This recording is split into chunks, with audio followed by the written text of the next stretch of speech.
Welcome to Essential Dynamics. I'm Derek Hudson, host of the Essential Dynamics podcast and creator of the Essential Dynamics framework. On the podcast, we learn about essential dynamics through deep conversations with interesting people, and I'm happy to welcome back Rocky Pedden. Rocky, thanks for coming back. Yeah, glad to be here again. It's great to have you. It was a great conversation last time. I learned a ton. I took notes, and for those who haven't listened to these in order, Rocky gave me an A+ at the exam at the end too, which is pretty cool. Rocky, I want to take us up a couple levels today because I think your perspective on things will be really interesting, partly because of your experience and the way I've seen you think, but also because of what you try to do with your clients now, I think requires a level of understanding of their whole business and thinking about business as a system. So in Essential Dynamics, we really consider that our job as leaders is to define and then refine the system that we have for creating value. And we have to define value in terms of what customers receive. And there's different ways that we look at it with the idea of the purpose, path, and people and the tensions on those. I won't get into that now, but I do want to talk about the leader's responsibility to define and refine the system. And let me start with this because of what you're doing right now and the way we talked about it last time. When you talk to a client about work that your firm's going to do for them, you really do have to understand the client's system. It's incredibly important. Yeah. Yeah. How often are they right ready to tell you that? And how much do you have to kind of pull out of them? It depends. I would say most clients that we bring on, they will, they'll have some documentation. But what we oftentimes find is a lot of assumptions that they will make about, their system, their clients, the problems that their clients are having. And we'll ask them some questions around like, hey, did you do market research around this? Or how do you know this? Is this anecdotal? Is this like coming directly from your clients? Like, how are you getting this information? And like, as we peel back those layers, like we'll start to uncover. And usually there is some moment where the client will be like, oh, I don't really know. Like I'm making some assumptions, and it will kind of be like an aha moment almost. And oftentimes, depending on who we're talking to, if we're talking directly with the CEO, that will sometimes happen. If we're talking with the VP of marketing or the CMO or somebody else in leadership that's in charge of, the work that we're doing, they're overseeing the work that we're doing, then they will oftentimes be like, yeah, like I felt this way for a while and I just didn't know how to put my finger on it, more or less. And so, yeah, when we get into those conversations, like the beginning work that we do has nothing, frankly, to do, well, not nothing with marketing, but it's really focused on brand. It's who you are. And I think that's the future. Like philosophically, when we think about what's the future of marketing, I think it's really brand centric. It's no more are we just going to see people like throwing a bunch of content against the wall, or purchasing backlinks or things like that. I think it's going to be like brands getting up on their soapboxes more or less and telling the world, like, this is why we exist. This is the problem we solve. So, but yeah, to get to that, you really do have to peel back those layers of the onion, so to speak, to really get them to think about like the basics before you gotta crawl before you walk. It's really a good analogy. Can you say more about brand? Because I think when you say brand, there's a lot of people who think of something different from what you're talking about. Yeah. I feel like brand is one of those words that like you ask 15 people what the definition of brand is, you're likely to get 15 definitions. Um, in the way that we look at brand is just, what do you stand for? How do you think about your problems or solutions in the context of the problems that you're solving for your clients? Specifically in the work that we do, we really focus on verbal brand identity. So not so much like the visual aspect. So when we say verbal brand identity, what we're thinking of like things as simple as like the Oxford comma. Do you deploy an Oxford comma in your writing? But even more deeply, what are your core beliefs? Like, what are things that you say? What's language or words that you would use to describe yourself? What are words that you would never use to describe yourself? So when we think of verbal brand identity, that's kind of the route that we're going down. Um, and then more broadly, when I say brand, it really is just talking about, like, for me, it's how do you want the world to perceive you? That to me is like the core concept behind brand. Like, that's your brand. Like, whether you like it or not, the perceive, like how others perceive you, how other, your customers, your clients, your prospects perceive you, that is your real brand, even if it's not, if it doesn't match up to what you want it to be. So when you say what's your brand, you're actually talking about two things. One is your aspirational brand, what you want the world to see, how you want the world to see you. And then the other is if we asked the world what they thought of you, what they would say. Yeah. And I think, like, to what you were saying earlier with respect to like leadership's responsibility here, I think on an ongoing basis, quarterly, minimum annually, you're communicating this internally to your team first. And it's your responsibility as a leader to set the alignment, the direction, the vision, the purpose, the mission of the company. And then it's your job to teach your team what that is, because ultimately they're the ones who are interfacing with your clients, and they're the ones that build that perception of your brand with your clients in particular, and then your sales team with your prospects. And so, that starts at the top and it rolls down. And it's important that, like, as leaders, we have these ideas about, what do we stand for? What do we believe in? Like, where are we going? What's our purpose? Like, how do we want to get there? And then, like, how do you communicate that? And there's some really great tools that can help facilitate those conversations and discussions. And, I know we talked and everybody's talking about AI right now, but even going into an LLM and asking it, hey, give me a quiz. Like, I need to build out a mission statement. Give me a 10-question quiz that you do research on and have me answer the questions and give me a mission statement out of it. Like, you can do stuff like that now and get to a pretty good outcome. That's really interesting. So let me sort of inject some essential dynamics sensibilities into this. Um, and I think it'll reinforce what you said. But what I'm thinking is that your brand aspirationally is the way you want organizations, your customers, the world to see your company.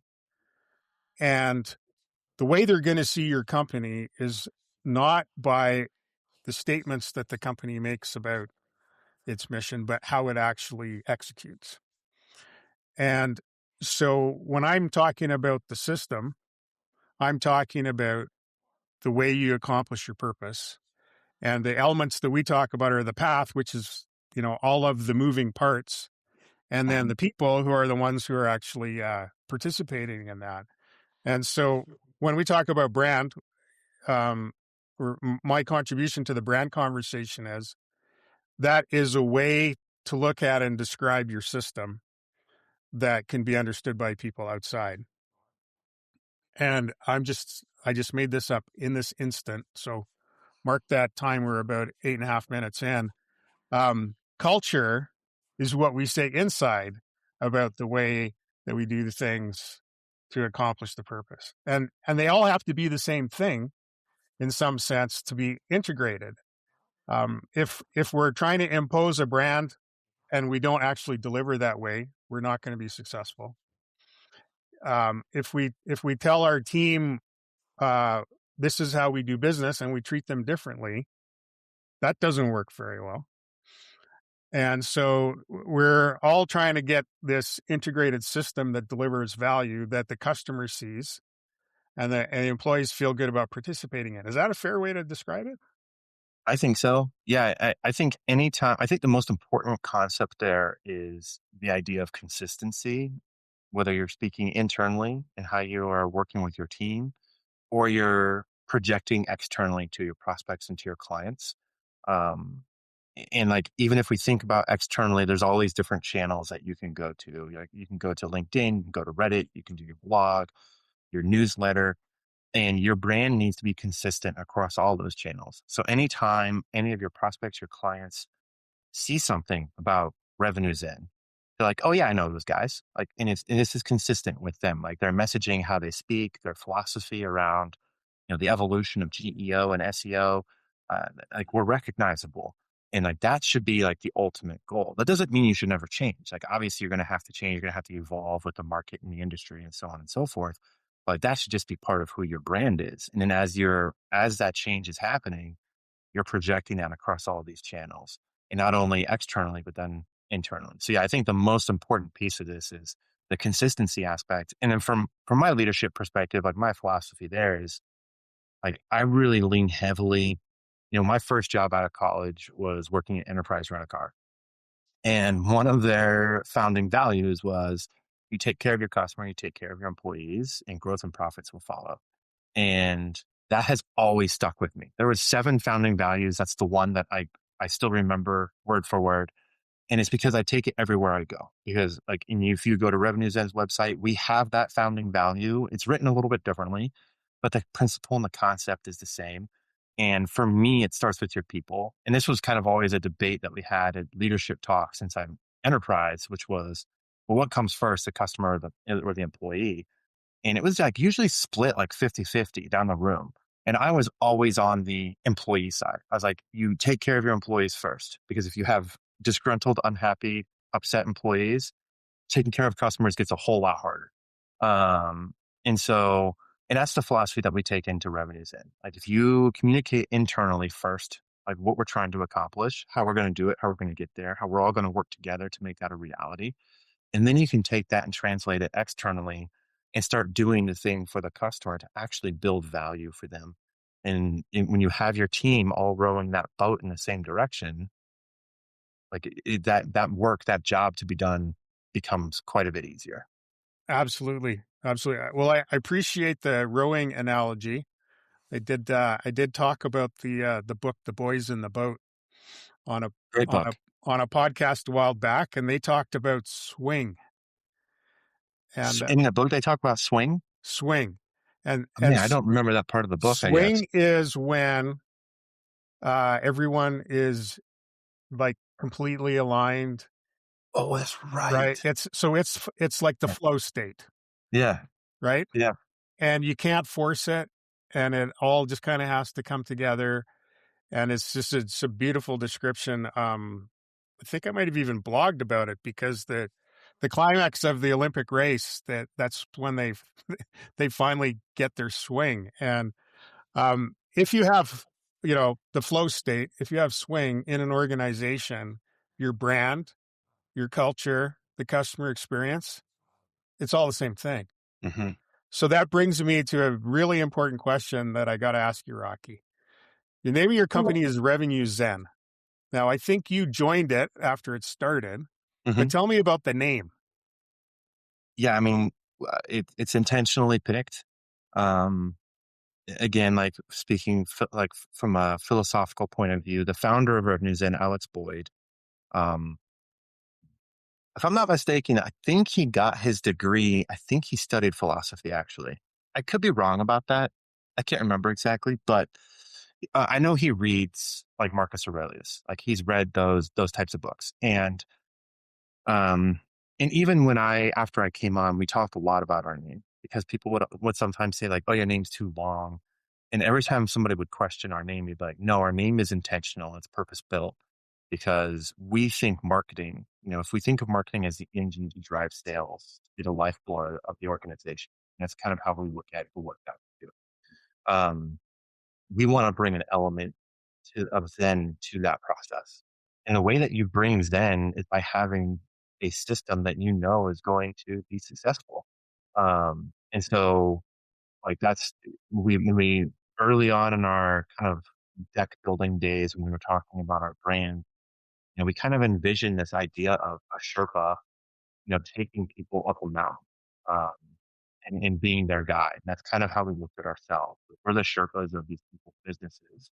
And especially early on, we worked with a lot of like really small startups and, people who had never done marketing before. They were young entrepreneurs. They knew they needed to do something, but they didn't know what that looked like. It's like we really were like guiding them on their first adventure into, entrepreneurship.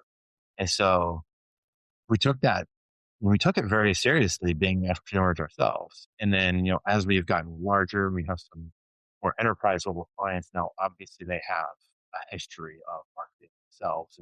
And for us, it's like the idea is still the same. We want to make this a system that they can rely on, that we're going to execute on with them. And we're going to lead them into this place of working with their CFO in particular about forecasting and understanding like what revenue is going to look like, what the return on investment is going to look like for their marketing engagements, and really bring a lot of clarity to the marketing and sales questions that they have, and then just helping them take that next step forward. So that's really how we think about ourselves, how we always have. I would say like our conversations around how we speak about revenue then have evolved over time, but the principles are really consistent, and they have been for the last 7 years. Well, I think that enduring principles eventually lead us to truth, and things that are true will really endure. You can describe in different ways, and you always come back to them. So I just want to reflect with what you just shared, some things where we agree like deeply. First of all, I lived in Korea for a year, like more than 40 years ago, and got exposed to Eastern philosophy there a little bit. And so when I was putting essential dynamics together, the idea of the yin and yang, and sort of that balance and harmony with opposing forces was sort of a driving element. So the Zen thing kind of caught my eye. But then you said it's a system will be successful, and you trust the system, and so that's where you can get to that flow state. In fact, going back to the boys in the boat, that was very specifically described as the only way they could get to swing was to give up the last sort of part of holding on to themselves and just trust that everyone else had each other, because that's the only way it would work. So the system will be successful is one that you can trust in, and that of course helps the system to flow. And then the other thing you talked about is you used the word Sherpa, but then used the word guide. And my consulting practice, people say, "Are you executive coach?" And I say, "No, I'm a guide." And they, what's the difference? I said, "Well, if you want to climb a mountain, who do you hire? You hire a guide. You still have to climb the mountain, but you've got someone there with you that's been there, and they'll be with you every step." So those are, I think, enduring principles that you need to develop a system that you can trust, and then trust the system. And you can get outside help. Oh yeah, I mean, almost certainly somebody has built a better wheel, Mm-hmm. and like that's kind of the way I look at things. And I try to not build wheels myself. I try to find the wheels that other people have pioneered, and then we can improve upon those ideas. And as an example, we lean heavily on Kevin Indig. He does a lot of marketing research. If any of you viewers are ever interested in learning more about anything related to marketing, in particular, like the evolution we're going through right now with GEO and AI, he's a great resource. And oftentimes what we'll do is like, we'll start seeing something within our own client base, like some data point starts coming across. We'll start seeing it kind of again and again. The first place we go is like, well, has Kevin talked about this? Because oftentimes he'll look at much larger data sets, and that will really help us confirm or deny like this bias that we're seeing inside of our own data. And so, yeah, there's always somebody out there. Like, I kind of say this a lot to anybody who will listen to me, but I never want to be the smartest guy in the room. I always want to be the guy learning from other people if I can be, and then taking that and like putting my own bend to it, and being able to Yeah. say, like, okay, like this idea I really like. There's certain elements that I'm going to change and like make it my own, and then that's what we're going to deploy to our customers, and that's going to be our differentiator in the marketplace, or however we want to view the thing. Um, but yeah, like those principles that you talk about, I couldn't agree more. Um, and just being consistent with those principles in good times and bad times. Like for us, when COVID hit, for example, we lost like a quarter of our business, just evaporated overnight.